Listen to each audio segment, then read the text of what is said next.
Life's storms will shake your foundation, but they'll also clear the path for growth. Let's discover how your hardest challenges can become your greatest strengths. This is the most vulnerable episode I've ever recorded. Let's get into it. What's good? What's good? It's the Jeremy Hazelwood Show. What's good? What's good? Let's get ready to go. Welcome to the Jeremy Hazelwood Show. Plug in, turn it up. Let's go. Hey, hey. Welcome to the Jeremy Hazelwood Show. Push play, let it roll. Let's go. What's good? Welcome to my show. In 3, 2, 1. Let's go. Welcome to this episode where we will be talking about finding hope through life's storms. Before we get started, make sure you tap, click, or smash the follow or subscribe button so that you'll be notified when each new episode drops. This is season 2 of the Jeremy Hazelwood Show, where you are learning all about life transformation and personal development. Each season, my show covers a different topic.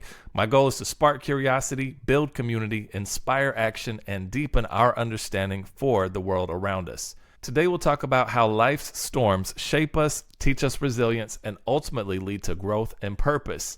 I invite you to face your challenges head on, embrace the lessons within adversity, and find strength in your own story. And speaking of stories, let me share a little bit about a story from my life that deals with life's challenges, life's storms.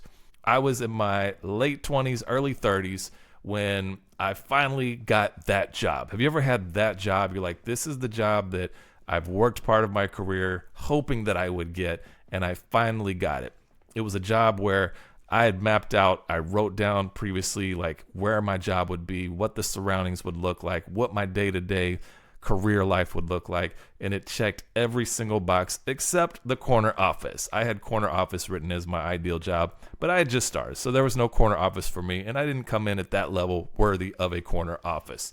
But I finally found that job and worked this job. It was at a marketing agency. Loved the work that I did, had great relationships with my clients, great relationships with my coworkers. I had so much meaning in the work that I did. This is actually where I started working with nonprofits and doing fundraising, putting together digital strategies and email campaigns and social media campaigns, and really seeing the fruits of my labor and my marketing experience. And seeing the numbers, how much money was raised, and knowing how many meals could be provided for that, how many people could have a roof over their head. Like, it was such an amazing feeling to be able to do that work until I lost that job. In the marketing agency world, and people who are in the marketing agency world know this, but if you're not in it, let me give you an insider's view. Marketing agencies will hire up staff whenever they gain clients because they need people that work, or they need to have enough staff to cover the work that comes in. And then when they lose clients, they end up laying off people because they don't need that many people working anymore to do the work. And this is really the nature of the beast with marketing agencies. They do great work. You have a lot of creative people that work there. You learn a lot about marketing. And it just so happened that I was a part of one of these hires, being hired whenever they gained a client. And then when they lost a client, I was let go.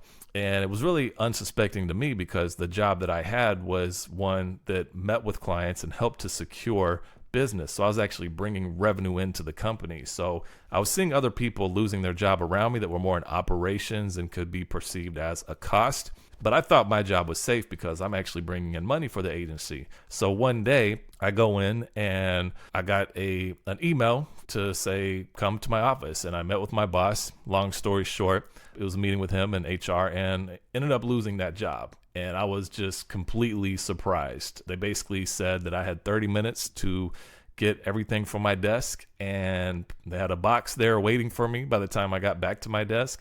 And it's just like this walk of shame and sadness. It's like people see you leave an office, they see the box at your desk, they know that they've lost a coworker, a teammate. I've seen that on my side. I've lost coworkers, and I've seen this happen, and it's always really sad because I've been fortunate enough to work with people who've become real friends in my life. I'm always sad to see that happen, and now I was on the receiving end of this. And there were people in tears. I was keeping myself together, but people sad to see me go, and I was certainly sad to walk away from what I thought was my dream job. And I was so confused. I was very rattled by it. I just remember walking outside with this little box, going to my car and putting the box in my back seat and just sitting in the driver's seat of my car for a minute and not really knowing what to do. Like I was looking at my hands and my hands were shaking. Like my breathing it was a little, I guess maybe if you have bouts of anxiety, which I typically don't, but I've seen people have scenarios in which their breathing gets a little heightened. My breathing was abnormal.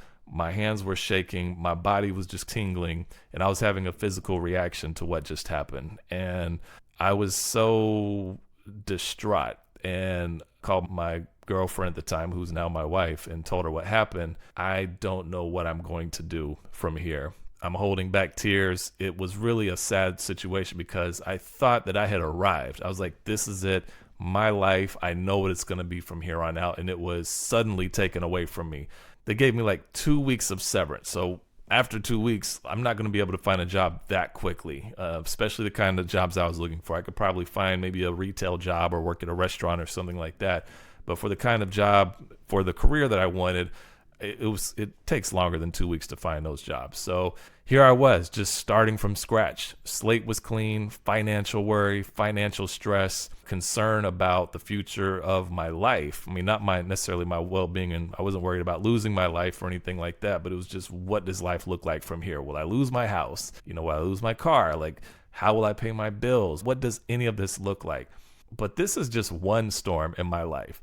I've had several others in my life. This is just one that sticks out a lot. I've been debilitated in bed before in grief, crying for days at the loss of a loved one. And I've had multiple job losses that led to uncertainty and financial hardship, and just dealing with a cycle of self-doubt that comes with that. But life's hardest storms often feel like they're here to break us. But what if they're here to build us instead? What I'd like to introduce is the idea of storms being a catalyst for growth. Now, on the other end of this job loss that I experienced, where I really felt like this was what I was supposed to be doing in life, the very next day I went out and set up my own business, Ampla Marketing, which I still have today. This is 11 years later. Thankfully, I've been successful with my business. Now, it took me a few years to get it off of the ground, and while I was getting my company off of the ground, I was working another job, and I'll dig more into that story on another episode. But the bottom line is, I'm happier right now in my life than I've ever been. And I can look back at that storm and recognize that, yes, the work was great. The hours were crazy, though. If you've ever worked at a marketing agency, like, you're working 60 plus hours a week. And for me, it was fun work. I don't know how sustainable it was, though. I could do it then. I don't know if I could do it at the age I am now or fast forward 10 years. So being able to at least get that experience, find this love for working with nonprofits, and now having the opportunity to create my own and have a successful business. I wouldn't be where I am now without that storm occurring. So that was a pivotal moment in my life that actually created growth for me. Now, when you look at your own life, defining what the storms have been in your life, moments of intense difficulty, uncertainty, or transition that force you to confront yourself. This may look like job loss, and certainly the loss of a loved one, or maybe bad news from the doctor. I think everybody that I know has gone through some kind of storm in life. It's just a part of the human experience. And I think that when you realize that it is part of the human experience and more storms will come. After I record this episode today, there will be storms in my life that I face. I don't know what those will be, but they will happen. But also looking back and knowing that I've made it through some storms and I'm still here, I have hope for making it through the storm, and also the wisdom of looking back and knowing that through storms, we can also learn and we can grow through those. Now, as I look through the storms in my life, I can highlight hope through the hardship of key events, and I've gained key lessons through my life, such as developing empathy through financial hardship, understanding when people struggle, how they struggle in the marketing world. Like, I've met so many people over the years that have lost their jobs. I know how that feels. I can relate to that. Even if you're not in marketing, just people in general, when you lose a job, I don't take that lightly. I know that pain. I know that uncertainty. I know how scared you can be. I can understand that, and I can be a voice of hope for somebody that's going through that. Through my own hardships, I've gained clarity on what truly matters in my life, because at the end of the day, it's even though this hardship occurred, I have gratitude because I'm still here. I still have my family. I still have my health. I still have everything that I need on this earth. I don't need the excess. So it really brings a new perspective to it. It strengthened my mental and emotional resilience, being able to be battle tested, if you will. And through this whole journey, like, I've been able to find myself, having the time and space to do the work on myself. If you're going through a hardship right now, just hang in there. It can be a financial setback, but it can be a springboard towards your purpose. It was certainly a springboard towards my purpose. So how do you find hope through life's storms? I want to go through 7 different steps on overcoming and working through life's storms. The first step is grieving it. Sometimes we falsely tell ourselves, I'm okay, when we're really not. And if you find yourself stuffing those feelings and saying, I'm okay, but you're really not, let's let that go. Just be okay with not being okay. You can tell yourself, instead of saying, I'm okay, just say, I'm not okay, but I will be, and breathe and grieve that loss, grieve that feeling. And I mean, literally grieve. If you need to curl up in a fetal position and just cry your eyes out, do that. Take time to grieve it and don't act like it's not a thing when it is a thing. The second step is to commit to closure. You have to move beyond that stage of grieving and committing to getting over that grief. And getting over does not mean rejecting it or acting as though it didn't happen. It doesn't mean stuffing your feelings. It means controlling the response to the storm and refocusing on your higher goals and your purpose. That is committing to closure. It can be as simple as telling yourself, I'm going to grieve the storm or grieve the loss this week. And then Monday, I'm going to refocus. And I can't tell you what that timeline is for you. It can certainly depend on what the magnitude of that loss or that storm is. Maybe a week is not enough time. Maybe it's a month or 2 months, but commit to closure on being able to grieve this. The third piece is gaining clarity. Like, after you have this closure and you commit to the closure, once you've moved beyond the closure and beyond that initial phase of grief, this is when you start to gain clarity. And what you realize is that the storm didn't take you away from your path. It was a part of your path the whole time. This was not a derailment of where you were going in life. This was actually a part of your life the whole time. And when you have that clarity, it resets your expectations and it enables you to have acceptance for this storm or this loss that occurred. And it can sharpen your focus because now, again, you are battle tested. Once you gain this clarity, you move to step 4, which is very closely related, and that is learn from it. Once you gain the clarity, you take a step back and you see what learnings you can take away from this storm or from this loss. And here are a few things that you learn, most likely. You learn that you can experience life's storms and still be alive, which means your story is not over. You are still here. Your life still matters. You also learn that you are strong enough to endure a catastrophic event from someone or something. It doesn't mean it feels good. It doesn't mean that it hurts or takes something from you, but you're still here. So you have endured this. You have gained strength through this and wisdom, knowing that you can endure something very difficult. You also learn that grief and sadness are a part of life, but there's also beauty and love that you get. I don't know about you, but whenever I've gone through these moments of loss or these tremendous storms of my life, there's always been at least one person, and fortunately for me, in several cases, there have been several people who have been supportive of me, whether it's just a phone call, a text, a nice message. I've had other people that have been there for me, and I recognize that I have a lot of people that love me in this world. And experiencing that love, people don't often get a chance to, number one, receive that love because we're so busy in our lives just living it. But people do care about people. And so when you receive that love, it reminds you that love is alive and well in the world today. And another thing that you learn is that your work and purpose is not done yet. If it was, you wouldn't have gotten up this morning, but you did get up today. So that means you have a chance at life. Your work is not done. Your purpose is still being fulfilled. Your story is still being written. So once you take time to learn from this storm and learn about yourself, you must take time to honor it. And I know that sounds crazy, honoring loss in your life, honoring a storm in your life, but this is a catalyst for personal growth and helping others. I've lost people very near and dear to me. I've grieved it. I've learned about it. I've learned about myself, but then you honor it. If there's a person that meant a lot to you, yes, you grieve the loss of them no longer being here, but just honoring the time that you had with that person, the job that you had, the relationships you built, the wisdom that it taught you, even through job losses I have, man, I honor these job losses. I honor my little dog that passed away, little Callie. I honor that because she was such a little beacon of light for me. So just finding the good and finding the honor of the situations that you've been through. If you've been through some horrendous things in your life, it may be hard to honor that. In a strange way, I would say honor your strength through it all, that you're still here, that you've overcome that, and honor yourself, honor your fortitude and your perseverance. Number 6 is to recognize your value. Your ability to overcome life storms is a strength, not a liability.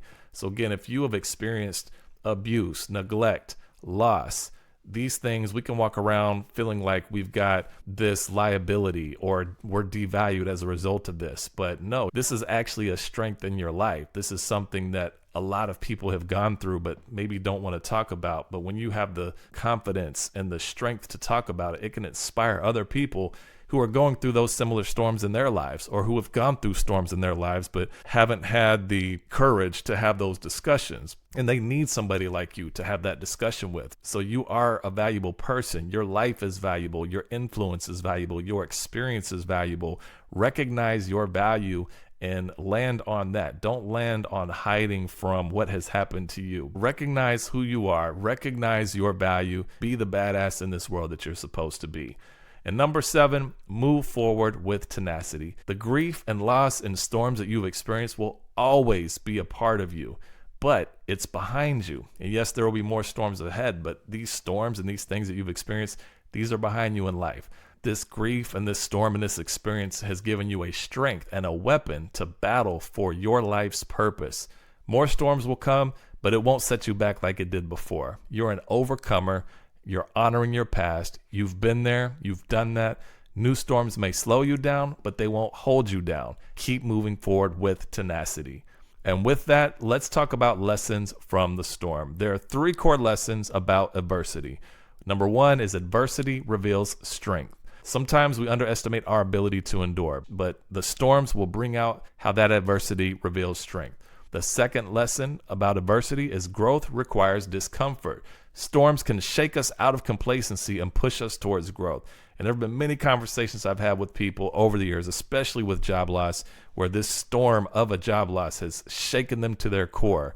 But at the same time, it's caused people to rethink their lives, reevaluate their skills, their talents, their purpose. Many have started their own companies, and others have said, you know what, I didn't really like that job anyways. I was too comfortable in that job, and I needed something to happen. So this growth does require some discomfort. And then the third core lesson of adversity is that clarity emerges from chaos. Tough times strip away any distractions and force us to focus on what's important. So going through this chaos, you really have to lock in and focus on where you're going, who you are, what's important, and being able to move forward. The storm may shake your foundation, but it also clears away the clutter, allowing you to rebuild even stronger. So I leave you with this. Life's storms don't define us, they shape us. The hardest thing you face today could be the reason you find your strength tomorrow. Let's get into our reflective questions. At the end of every episode, similar to my book, Finding Your Edge, How to Unlock Your Talent and Purpose, I have reflective questions to help you learn and grow. This week, we have 5 questions. We usually have 3 questions, but this one's a little bit deeper, and I want you to do a little bit more work pulling out life storms and the insights about yourself. So the first question is, what is one storm that you have faced in life, and what did it teach you? The second question, how did that experience reveal your strength or resilience? The third question, what's one thing you can do today to weather the storm you're currently facing? Number 4, who in your life can you turn to for support during tough times? And number 5, how can you reframe a current challenge as an opportunity for growth? And that, my friends, is how you find hope through life storms. I hope you enjoyed today's show. I want to thank you for tuning in to the Jeremy Hazelwood Show. If you did enjoy today's show, make sure that you follow or subscribe so you're always up to date when every episode drops. And tell a friend about it. If you found this helpful to you, share it with somebody and write a review, because that helps other people discover the show and get the insights and help that they need to grow as well. So until next time, keep following your dreams to find your purpose.